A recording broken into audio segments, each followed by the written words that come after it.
There we go. So we've got a brown snake out on the move. I'm just going to quickly run and grab him before he takes off, and then we'll worry about the bag in a second. Yep. G'day guys, we've got an eastern brown snake curled up outside, getting a little bit of sunlight. Do not want to get tagged by this snake. This is Australia's deadliest, second most venomous in the world. And now that it is, come out from under the bin. What are you doing, mate? Have a look at you. So we've got, this is technically Australia's deadliest snake, second most venomous on Earth. So the difference being is that venom is measured in toxicity. So it's how toxic that venom is, and they studied that on rats and mice, and so they've got a really good one. And then as far as deadliness goes, deadly comes down to how much interaction they have with people. Now, brown snakes do incredibly well alongside us because we attract a lot of rodents. So they've picked up on being able to survive in urban life. And so there's a lot more interaction with people, and unfortunately, a couple of deaths from these usually every single year. So the big message is, if you come across a brown snake, don't interfere with it.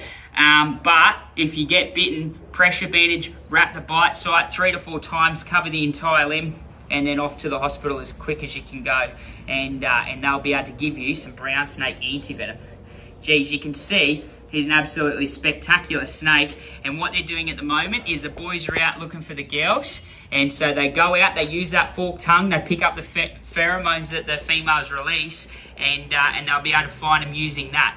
And then, if they come across another male, they will then fight that male. They'll go into a little bit of a ritualised combat where they'll wrap each other up. It's all about dominance, trying to throw the other one down onto the ground. And then the strongest man survives, goes off and mates with the female. And he's actually got 2 weapons of mass destruction to mate with her with. We call them hemipemes. So he'll put one in one side and then one in the other. And hopefully that gives him the best chance that he's going to be the daddy. And all those eggs will be laid towards December and hatch out early next year.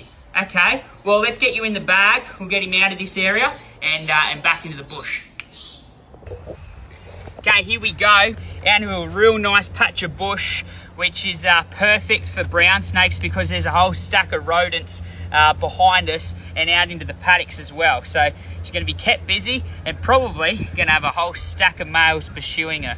Okay, well, that's one of my final brown snakes for the Sunshine Coast snake catchers, and what a pleasure it's been to work with such a beautiful animal. Okay, well, we'll let it go. See you, sweetheart. There you go.